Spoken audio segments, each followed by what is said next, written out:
4 ოქტომბერს რუსთაველის გამზირზე დაანონსებულ მასშტაბურ შეკრებას თბილისის სახელმწიფო უნივერსიტეტის სტუდენტები უერთდებიან. ამის შესახებ განცხადება მათ დღეს გააკეთეს. სტუდენტები 4 ოქტომბერს 3 საათზე თესეუსთან შეკრებას და საკანონმდებლო ორგანომდე ახალგაზრდების რევოლუციურ მარშს დაანონსებენ. მათ დღეს მოქალაქეებს საინფორმაციო ბუკლეტები დაურიგეს, თბილისის სახელმწიფო უნივერსიტეტის ჭიშკარზე კი საპროტესტო ბანერი გადმოფინეს. საქართველოს ისტორიაში ახალი ფურცელი გადაიშალა.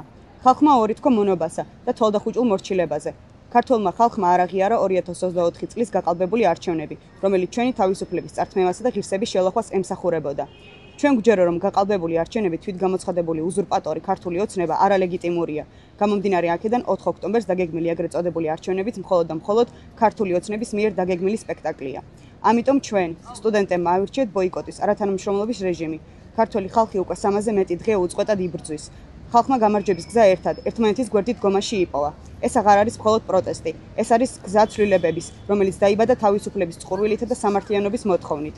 ამიტომ თბილისის სახელმწიფო უნივერსიტეტის სტუდენტები უერთდებით 4 ოქტომბერს სახალხო პროტესტს, ვიკრიბებით თესეუს პირველ კორპუსთან 3 საათზე, საიდანაც გაიმართება ახალგაზრდების რევოლუციური მარში, რათა დავასრულოთ ტირანია და გავეთავისუფლოთ საქართველოს ივანიშვილის რეჟიმისგან. მე მჯერა იმის, რომ ახალგაზრდებს გვაქვს ძალიან დიდი მნიშვნელოვანი როლი, რომ 4 ოქტომბერს ჩვენი თანამოქალაქეების გვერდით ვიყოთ.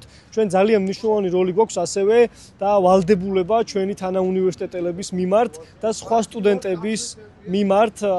იმიტომ რომ ეს ადამიანები, სტუდენტები ნოემბერ-დეკემბერში ჩვენთან ერთად ებრძოდნენ პოლიციას, ტიტუშკებს, სპეცრაზმელებს და ეხლა არიან ციხეში. ეს ადამიანები იმის მაგალითად რომ ლექციაზე იყვნენ, ეხლა არიან ციხეებში. ამიტომ მე მგონია რომ სტუდენტები უნდა დაბრუნდნენ უნივერსიტეტებში, უნდა დაბრუნდნენ ლექციებზე და ამ ქვეყანაში ღირსეული გარემო შევქმნათ ყველა ახალგაზრდა ადამიანისთვის და ყველა სტუდენტისთვის და ზუსტად ამიტომ უნდა მოხვიდეთ 4 ოქტომბერს 3 საათზე თესეუს პირველი კორპუსის ეზოში.